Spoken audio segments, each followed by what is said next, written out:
নমস্কাৰ ছাত্ৰ ছাত্ৰীসকল, মই তুলিকা শৰ্মা তোমালোক আটাইকে গণিতৰ এই কক্ষাৰ ক্লাছলৈ স্বাগতম জনাইছো। আজি আমি তোমালোকৰ পাঠ্যপুথিৰ চতুৰ্থ অধ্যায় তথ্যৰ ব্যৱহাৰ পাঠৰ আন এটি অংশ কৰিবলৈ আগবাঢ়িছো। এই অংশটিত কি আছে চাওঁ আহা। ইয়াৰ আগৰ অংশটিত আমি কৰি চাওঁ আহাৰ 4.1ৰ কিছু অংশ কৰিছো। তাৰ পিছৰ অংশখিনিত কি আছে আমি চাওঁ। এখন বিদ্যালয়ৰ ষষ্ঠ, সপ্তম আৰু অষ্টম এই তিনিটা শ্ৰেণীৰ মুঠ 40 গৰাকী শিক্ষাৰ্থীৰ প্ৰতিভা সন্ধানী পৰীক্ষাৰ বাবে বাছনি কৰা হ'ল। তেওঁলোকৰ বয়সৰ তালিকা ইয়াতে দিয়া হৈছে। তাৰ পিছত কি কৰিব দিছে, ইয়াতে আমাক 9 বছৰ বয়সৰ কিমান আছে ল'ৰা ছোৱালী শিক্ষাৰ্থী আমাক ইয়াতে গণনা কৰি দেখুওৱা হৈছে। তাৰ পিছত ইয়াতে 10 বছৰ, 11 বছৰ, 12 বছৰ, 13 বছৰ শিক্ষাৰ্থীৰ দাগ চিহ্ন আমাক দিব দিয়া হৈছে। আমি প্ৰথমতে 10 বছৰটো চাই লওঁ। 1 2 3 4 5 6 7 8 9 10 11 12 আমি 10 বছৰৰ ল'ৰা ছোৱালী কিমান পালো 12 পালে আমি কি কৰিব লাগে, আমি 5টাৰ গোট 2টা দিব লাগিব, আমি 10 পাই যাম। তাৰ পিছত আমি 2টা দাগ চিহ্ন আৰু দিব লাগিব। এইটোৱে আমাক কেইজন পোৱা দেখুৱাব 12 জন। তাৰ পিছত 11 বছৰৰ আমি চাইছো 1 2 3 4 5 6 7 8 9 ইয়াতে আমি কিমান পাইছো 9 জন পাইছো। 9 জন পালে আমি কি দিব লাগিব, 5টাৰ গোট এটা দেখাব লাগিব আৰু আমি 4টা দাগ চিহ্ন দিব লাগিব। তাৰ পিছত আমি 12 বছৰৰ চাইছো 1 2 3 4 5 আমি 5টা পাইছো। গতিকে আমি কি কৰিব লাগিব, 5টাৰ এটা গোট আমি দেখাব লাগিব। 13 বছৰ কেইটা পাইছো 1 2 3 আমি কেইটা দেখিবলৈ পাইছো 3, গতিকে 3টা আমি দাগ চিহ্ন দিব লাগিব। ইয়াতে আমি দাগ চিহ্নৰ দ্বাৰা দেখুৱালো। তাৰ পিছত কি দিছে, প্ৰতিটো বয়সৰ গোটৰ কাৰণে মুঠ শিক্ষাৰ্থীৰ সংখ্যা নিৰ্ণয় কৰা। এই দাগ চিহ্নবোৰ চাই আমি ইয়াতে সংখ্যাবোৰ লিখিব পাৰো। ইয়াতে 12টা আমি দেখিছো দাগ চিহ্ন, ইয়াতে এটা 5টাৰ গোট আছে 4টা আছে 9টা হ'ব, ইয়াতে 5টাৰ এটা গোট আছে 5 হ'ব আৰু ইয়াতে 3টা দাগ চিহ্ন আছে কিমান হ'ব 3 হ'ব। ইয়াৰ পিছত কি দিছে চাওঁ, ওপৰৰ সাজনৰ পৰা তলত দিয়াবোৰৰ উত্তৰ দিয়া। আমি এইটো বনাই ললো। এতিয়া আমাক কিছুমান প্ৰশ্ন সুধিছে, আমি তাৰ উত্তৰসমূহ কৰিবলৈ চেষ্টা কৰো। 12 বছৰতকৈ কম বয়সৰ কিমান গৰাকী শিক্ষাৰ্থী আছে? আমি দেখিছো 12 বছৰতকৈ কম বয়সীয়া 11 10 আৰু 9 বছৰীয়া।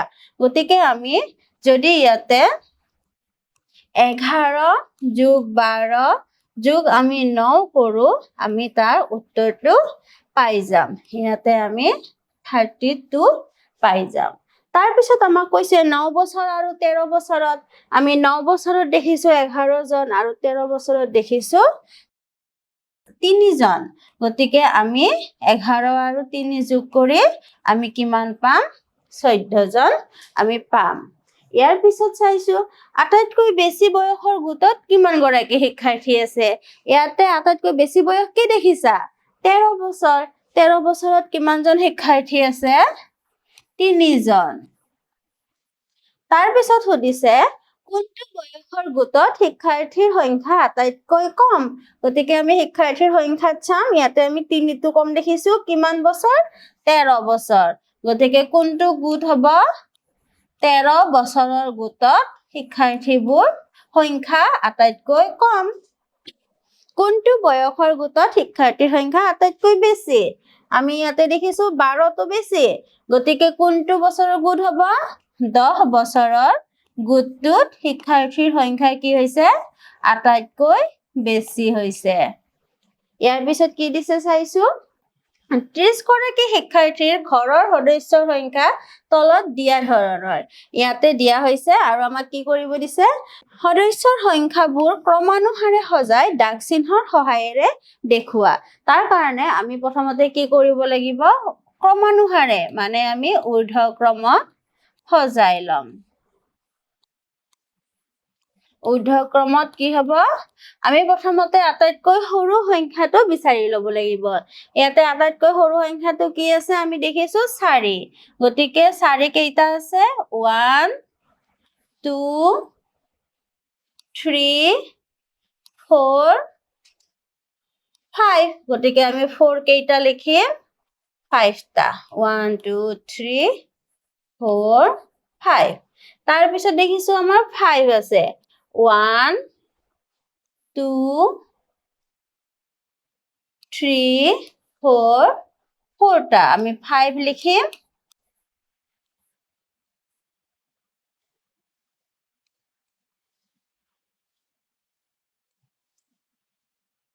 আমি 5 লিখিম 4 টা এয়া আমি 4 টা 5 লিখি দিলো এবাৰ 6 কেইটা আছে 1 2 3 4 5 6 7 গতিকে আমি 6 কেইটা লিখিম 1 2 3 4 5 6 7 আৰু 7 1 2 3 4 5 6 1 2 3 4 5 6 এবাৰ 8 1 2 3 4 5 ইয়াতে আমি দেখিছো 5 টা 1 2 3 4 5 এবাৰ আমি ইয়াতে যদি বিচাৰি চাও 9 9 নাই গতিকে 10 আমাৰ কেইটা আছে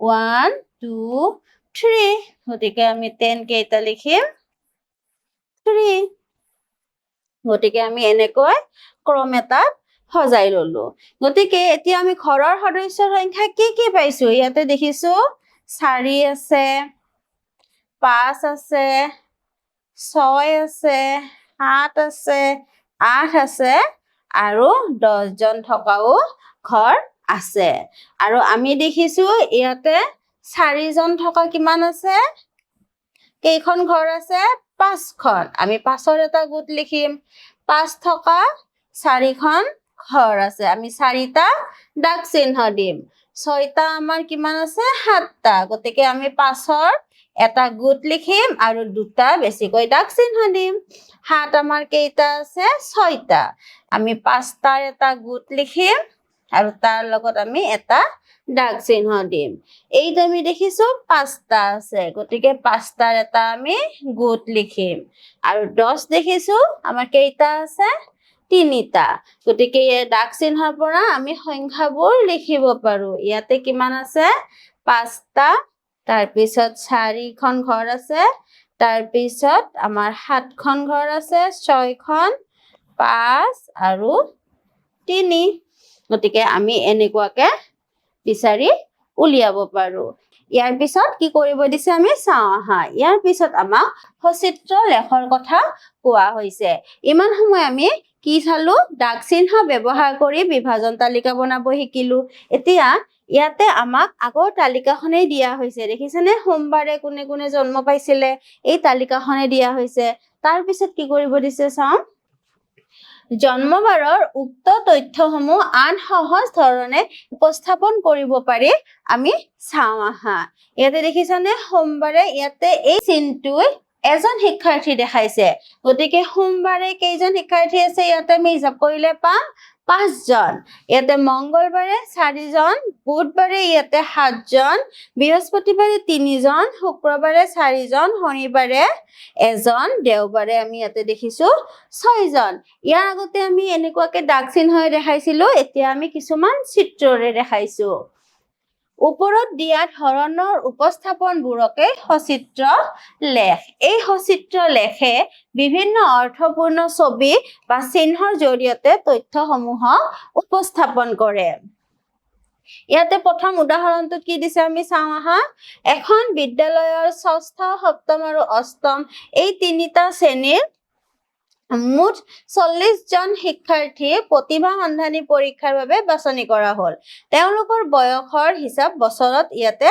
দিয়া হৈছে তাক আমাৰ সচিত্ৰ লেখত কেনেকৈ বয়সবোৰ দেখুওৱা হৈছে চোৱা ইয়াত এখন স্মাইল ফেচে কি বুজাইছে এজন শিক্ষাৰ্থী বুজাইছে গতিকে ইয়াতে 9 বছৰৰ কেইজন আছে আমি ইয়াতে হিচাপ কৰিলে পাই যাম 1 2 3 4 5 6 7 8 9 10 11 তাৰ মানে 9 বছৰৰ ল'ৰা ছোৱালী কিমান আছে 11 আছে আমি এনেকৈ ইয়াৰ পৰা এই চিত্ৰৰ বা সচিত্ৰ লেখৰ দ্বাৰাও আমি ইয়াৰ বিষয়ে জানিব পাৰো তাৰ পিছত কি দিছে ওপৰত দিয়া সচিত্ৰ লেখটো পৰ্যবেক্ষণ কৰি তলত দিয়া প্ৰশ্নসমূহৰ উত্তৰ দিবলৈ যত্ন কৰো আহা ইয়াতে কৈছে 12 বছৰতকৈ কম বয়সৰ কিমানজন শিক্ষাৰ্থী আছে আমি 12 বছৰতকৈ কম দেখিছো ইয়াতে আমি হিচাপ কৰিব লাগিব 1 2 3 4 5 6 7 8 9 10 11 12 13 14 15 16 17 18 19 20 21 22 23 24 25 26 27 28 29 30 31 আমি কিমান দেখিলো 31 জন তাৰ পিছত আমাক কি দিছে 9 বছৰ আৰু 13 বছৰৰ মুঠ কিমানজন শিক্ষাৰ্থী আছে 9 বছৰত আমি ইয়াতে দেখিছো আমাৰ 11 জন আছে আৰু ইয়াতে 13 বছৰত আমি কি দেখিছো 3 জন আছে গতিকে ইয়াতে আমি কি কৰিম 11 আৰু 3 যোগ কৰি আমি কিমান পাম 14 জন পাম তাৰ পিছত আটাইতকৈ বেছি বয়সৰ কিমানজন শিক্ষাৰ্থী আছে আটাইতকৈ বেছি বয়সৰ 13 তো আটাইতকৈ বেছি বয়স কিমানজন আছে 3 জন আছে তাৰ পিছত দিছে সৰ্বোচ্চ আৰু সৰ্বনিম্ন বয়সৰ শিক্ষাৰ্থীৰ সংখ্যাৰ মাজত পাৰ্থক্য সৰ্বোচ্চ বয়সৰ শিক্ষাৰ্থীৰ সংখ্যা হ'ল 3 আৰু সৰ্বনিম্ন বয়সৰ শিক্ষাৰ্থীৰ সংখ্যা আমি ইয়াতে পাইছো